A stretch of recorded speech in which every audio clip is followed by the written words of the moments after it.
आज दिन भर प्रदेश अध्यक्ष जी, नेता प्रतिपक्ष, सभी वरिष्ठ प्रदेश कांग्रेस कमेटी के नेताओं ने हम सब ने मिलकर चर्चाएं करी हैं। जो हमारी पार्टी के नवनियुक्त जिलाध्यक्ष हैं और 307 ब्लॉक अध्यक्ष हैं, अब तक की काम की समीक्षा, हमारा धरातल से लेकर प्रदेश तक जो समितियों का गठन था, और हमारी पार्टी का उदयपुर का एक डिक्लेरेशन है जहां हमने कहा है कि 50% पूरे संगठन में जो पद हैं वो SC, ST, OBC महिला के लिए आरक्षित हैं। उसका हमने रिव्यू किया, कहाँ का कितने पद खाली हैं। लेकिन सबसे महत्वपूर्ण, केंद्र और राज्य सरकार ने जो भ्रम फैलाया है पूरे देश के अंदर, उसका पर्दाफाश करने के लिए प्रदेश कांग्रेस कमेटी युद्ध स्तर पर बहुत जल्द एक रणनीति बनाएगी।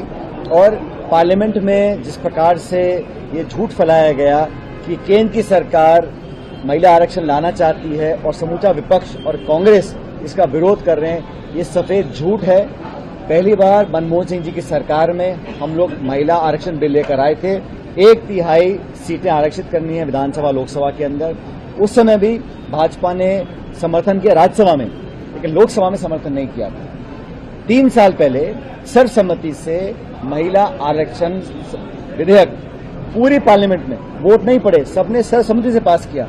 3 साल तक उसको लागू नहीं किया और 3 साल के बाद अपने मनमानी तरीके से बिना जनगणना हुए परिसीमन को लागू करने की जो कोशिश की गई महिला आरक्षण की आड़ में, और अब पूरे देश में भाषण दे रहे हैं कि हम विपक्ष खिलाफ है। प्रियंका गांधी जी ने, राहुल गांधी जी ने कहा सदन के अंदर, अगर आप वर्तमान लोकसभा में जनगणना से पहले महिलाओं का आरक्षण बिल लेकर आते हो तो पूरा विपक्ष आज ही सपोर्ट कर देगा, कौन मना करता है। लेकिन ये सिर्फ और सिर्फ जनगणना होने से पहले परिसीमन कर सीटों में इजाफा करना चाहते हैं अपना राजनीतिक हित साधने के लिए, उसके विरोध में है। बीजेपी की सरकार पूरी तरह एक्सपोज हुई है। महिला सशक्तिकरण की बात कर रहे हैं, पूरे देश में खासकर प्रदेश में जो महिलाओं के साथ हाल हो रहा है, नारी शक्ति की बात करते हैं, योजना की बात करते हैं, लेकिन धरातल पर गांव शहर में शोषण, उत्पीड़न, अत्याचार महिलाओं के साथ बढ़ रहे हैं। और खासकर जो हमारी आदिवासी महिलाएं हैं, कमजोर वर्ग की हैं, गरीब तबके की महिलाएं, उनकी सुरक्षा के लिए कोई पुख्ता कदम न तो प्रदेश सरकार उठा रही है न केंद्र सरकार उठा रही है। लेकिन भाषण देकर भ्रमित करना, विधानसभा का स्पेशल सेशन बुलाया, क्या जरूरत थी जब हम सब साथ हैं, आपके गैर संवैधानिक तरीके के परिसीमन के खिलाफ हैं। क्योंकि जनगणना के बाद एक आयोग बनेगा, उसके बाद परिसीमन हो। लेकिन महिला आरक्षण का बहाना देकर आप विपक्ष को बदनाम करने की कोशिश कर रहे हैं। इसको लेकर गांव, वार्ड, पंचायत, सेक्टर, हर स्तर पर प्रदेश कांग्रेस कमेटी हम सब मिलकर इस संदेश को लेकर जाएंगे। और महिला इस प्रदेश की बहुत समझदार हैं, उन्हें अपने बच्चों के लिए रोजगार चाहिए, उन्हें महंगाई से निजात चाहिए। और आज जो सिलेंडर के दाम बढ़े हैं उससे लगातार महंगाई बढ़ेगी, तेल के दाम बढ़ेंगे, पेट्रोलियम पदार्थों के दाम बढ़ेंगे और जो खाने पीने की सामग्री है उस पर निश्चित फर्क पड़ेगा। केंद्र सरकार ने, भाजपा ने चुनाव का इंतजार किया और राहुल गांधी बहुत पहले से बोल रहे थे कि जिस दिन वोट पड़ जाएगा उस दिन ये दाम बढ़ाएंगे। और मुझे लगता है कि आने वाले समय में और महंगाई बढ़ेगी, पेट्रोल, डीजल आदि के दाम बढ़ सकते हैं।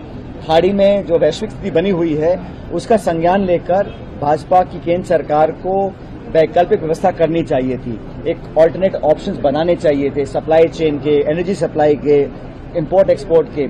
और यहां अमेरिका हमको डांट कर बोल रहा है कि आप रूस से तेल नहीं ले सकते हैं, सिर्फ 1 महीने ले सकते हैं। ये हमारा निजी निर्णय है। भारत की विदेश नीति स्वतंत्र रही है, चाहे कोई प्रधानमंत्री रहा हो। लेकिन पहली बार अमेरिका हमको डिक्टेट कर रहा है कि आप हमसे माल लेंगे, रूस से नहीं लेंगे। आप $500 बिलियन हमसे सामान लेंगे, आपके पदार्थों पे हम लगाएंगे 18% टैरिफ, अमेरिका के पदार्थ पे लगेगा 0% टैरिफ। तो अमेरिका ने हमारे किसानों के साथ जो धोखा किया है उसको सरकार ने एक्सेप्ट किया है। हमारे कपास के, सोयाबीन के, कॉटन फार्मर्स को जो नुकसान होगा उसकी भरपाई कौन करेगा। तो केंद्र की सरकार मुख्य मुद्दों से ध्यान भटकाने के लिए कभी कोई भाषण देना, कभी सत्र बुला लेना और विपक्ष को बुरा बुरा बोलना। अभी 4 तारीख को मतगणना होगी, मुझे लगता है कि जनता अच्छा जवाब देगी। हमारा गठबंधन और कांग्रेस पार्टी का अच्छा परफॉर्मेंस रहेगा और मैं उम्मीद करता हूं कि 4 तारीख को जो परिणाम आएंगे हमारे पश्चिम में आएंगे।